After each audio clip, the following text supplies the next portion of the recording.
Hello there. This video was originally uploaded on my personal channel. If you like horror reviews plus videos discussing everything horror, please subscribe to Sunderland. There will be a link to the channel in the description and at the end of this video. Now let's get to this video. Let's go.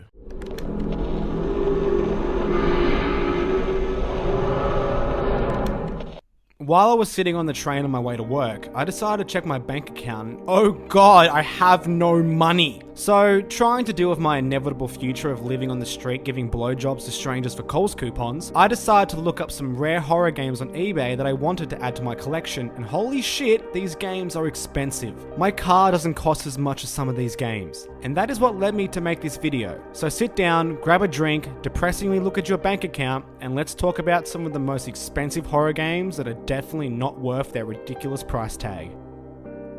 Haunting Grounds is a PlayStation 2 survival horror game developed by Capcom and released in 2005. Though not officially confirmed to be one, many people believe it is a spiritual successor to the Clock Tower franchise. Players control Fiona Belly, who is a young woman that is taken to a large and spooky castle after being involved in a cheeky little car accident. While chilling out in this castle, she encounters some creepy stuff including this guy, who is a bit rapey.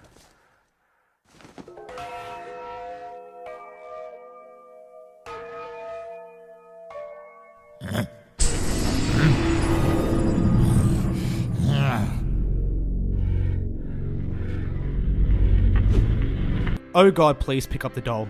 Oh, please pick up the doll. While running away from this definite sex offender, she runs into this good boy named Huey, who fends off this guy who is probably why the sex offender list exists. With dog in hand, Fiona explores the castle, runs away from some more people who are probably way too friendly, and tries to escape. Huey is a major element of this game and weirdly enough was added to Haunting Grounds because Capcom thought players wouldn't enjoy playing a survival horror game as a female protagonist. Which makes sense because Capcom is famously known for not having any female protagonists in their horror games. Huey can explore the environment, attack the bad guys, find items, and just generally help Fiona out. You know why he does this?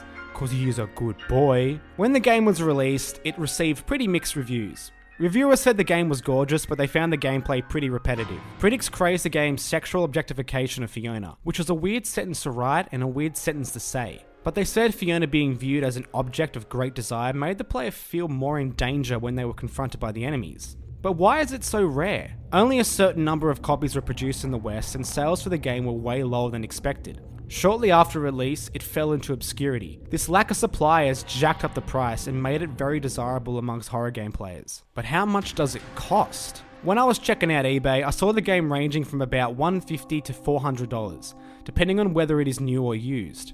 If you want to spend a lot of time with a dog in a spooky castle, it may be cheaper to find a stray on the street and just go to an abandoned house. Illbleed is a survival horror game developed by Crazy Games and released in April 2001. A developer who I could not find any information about. Granted, I was watching BuzzFeed on Solve while searching, and my definition of searching in this case was just kind of clicking 2 links and then just giving up. I guess the mystery of who Crazy Games is will remain unsolved. The game opens with its main protagonist, Erica Christie, giving a speech at her school's 18th speech contest. I can imagine suicide rates amongst students and teenagers is pretty high considering they have an annual speech contest. In her speech, she discusses her father and how he was a horror-themed park designer. According to Erica, her father used to test all of his traps and props on her until she was about 6 years old. This is the greatest thing I have ever seen. After her speech, her friends tell her they have some tickets to something called Illbleed, which they claim is the most exclusive horror park in the world. Looking at this group of people, I highly question this park's exclusiveness. Also, you just heard your friend say a speech where she told you how she was traumatized by her father because he tested traps on her in this horror park that he made. And you think it's a great idea to invite her to one? Kill! Look, we can win $100 million there! Oh yeah, I would totally forget my trauma as well for that much money. 3 days passed and she doesn't hear from her friends, so she decides to investigate. She decides to finally check out this spooky place known as Illbleed, and the rest of the game consists of the player going through several horror parks, avoiding traps, and just generally trying to survive. Why is Illbleed so rare? Well, first, it was on the Dreamcast, a console famously known for failing miserably. Secondly, not many units were produced and the demand wasn't there, which made it a financial failure. Couple this with average review scores and gamers weren't clamoring to play Illbleed. But it has developed a major cult following. People love its weird B-movie style and the fact that it has non-linear gameplay mechanics. Also, people love the dialogue and voice acting, and I've got to say... What, Michelle? Why didn't you listen to Eriko's speech? I don't need to. I know she'll win. I do too. And it's on a failed console whose games have become very desirable for retro collectors. So how much does this little Dreamcast game cost? Well, it ranges from about $110 all the way to $504. Well, this game's name is surely accurate. It's going to make your bank account ill and your wallet bleed. Nailed it, Thomas. Fucking nailed it. Clock Tower 1, known as Clock Tower 2 in Japan because games are stupid, is a point-and-click survival horror game released in 1996 and developed by Human Entertainment. The story takes place in the spookiest country in the world, Norway. No place is scarier than the happiest country in the entire world. This game is set after the original Clock Tower on SNES that was released only in Japan. I won't talk too much about the plot because it spoils the original game, but the vague narrative follows a couple of characters as they attempt to survive the murderous rampage of Scissor Man. Help! Someone is following me! Some kind of weirdo?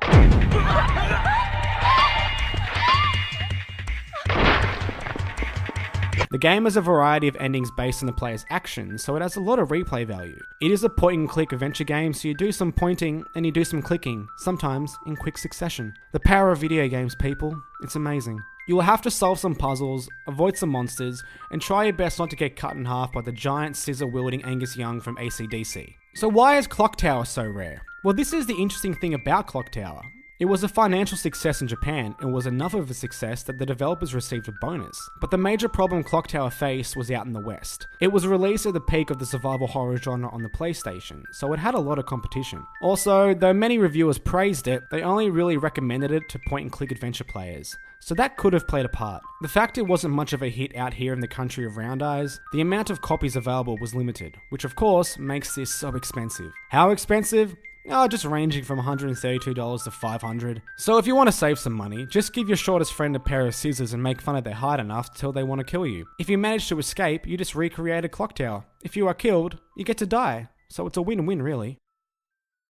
Michigan Report from Hell is a survival horror game developed by Grasshopper Manufacture and planned by Suda51. I don't know what that means, but it was planned by him. But he also made games such as this.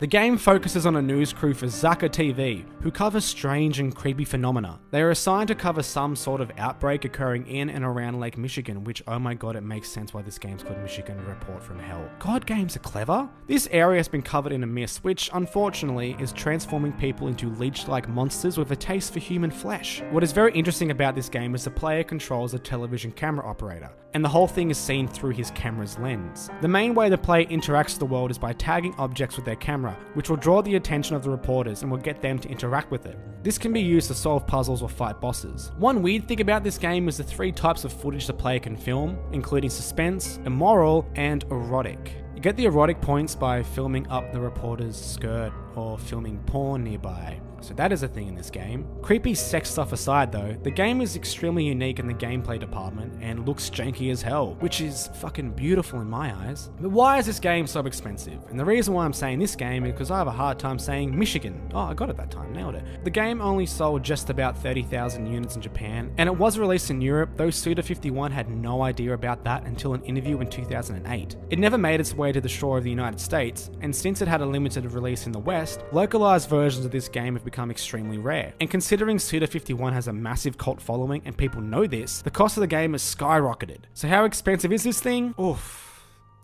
That's too much money. Well, it may be cheaper in real life to just be a perverted creep. Actually, on second thought, maybe it's actually better just to buy this one.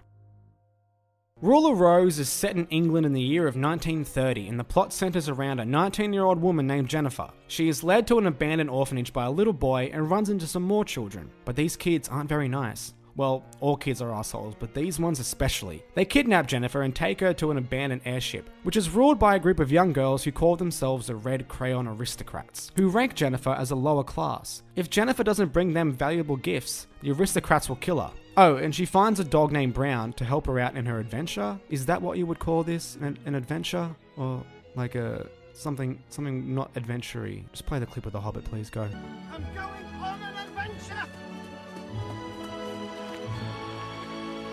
This game is so rare because it was a little bit controversial when it was released. Upon its release in Europe, it sparked a moral panic. Rumours emerged regarding the game's apparent violence towards children, which, to be fair, is a great selling point. But some people believe there were scenes of children being buried alive, sadomasochism and underage eroticism. None of these scenes were actually in the game, but it created enough of a controversy that Sony didn't release it in the United States, the United Kingdom, or down here in Australia. Since the game wasn't available in 3 of the biggest markets in the Western world, a limited number of copies were published, which resulted in Rule of Rose being worth some big old dollary dues. How many dollary dues, you ask? It ranges from about 178 all the way up to 549, and sometimes you see for even more expensive. Or you could be really smart with your money and purchase just the disc in a limited edition discarded CD case for just $274.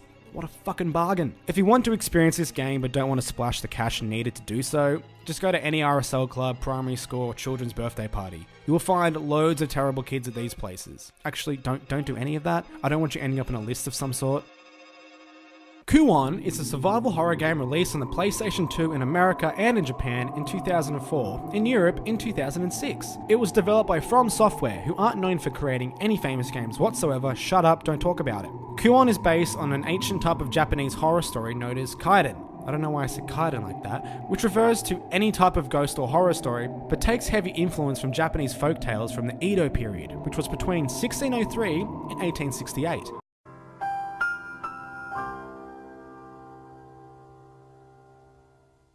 Most of the game takes place in a feudal Japanese manor at night, which for me sounds like the last place I want to be when there are ghosts and ghouls about, but hey, that's just personal preference. The game follows 3 protagonists who the player will control in specific chapters. But in the beginning of the game, one of the characters visits the Fujiwara mansion to find their father, who is a famous exorcist. Exorcists don't generally just disappear on good terms though. You know they haven't gone on holiday to the Bahamas or some wholesome place full of sunshine and rainbows, so you know you probably don't want to go to where they have disappeared. That's just, some bit of advice from me to you. So as the player explores the mansion as one of the 3 protagonists, they will fight against several mutated creatures and other horrors that one could only find in Japan. I honestly want a survival horror game where you fight against dudes who defend lolly anime on Twitter. But why is Kuon so rare? Well, the story behind why this game is so expensive nowadays isn't as juicy as Rule of Rose. It was simply because it had a limited release outside of Japan and had very poor sales, which, if we use our business brains for just 1 second, means that not many people own this game.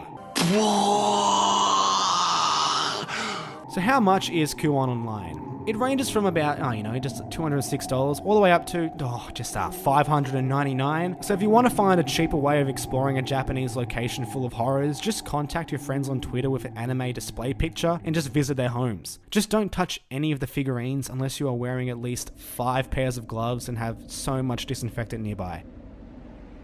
And what is the most expensive horror game I could find while on the train traveling to work?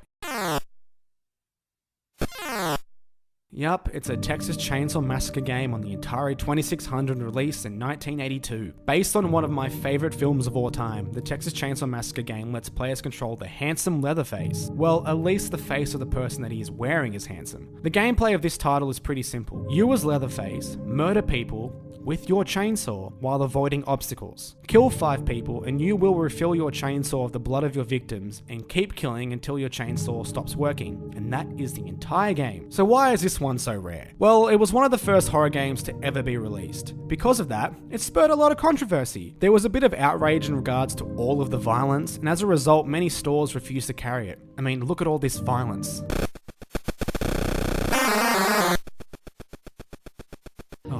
It's too graphic to even look at. Also, as a surprise to no one, many people didn't actually enjoy the game. I mean, look at this quality content. So the game was hardly stocked on a retro system that is highly collectible, and mix that shit together and BAM! You have a rare game that costs fuck.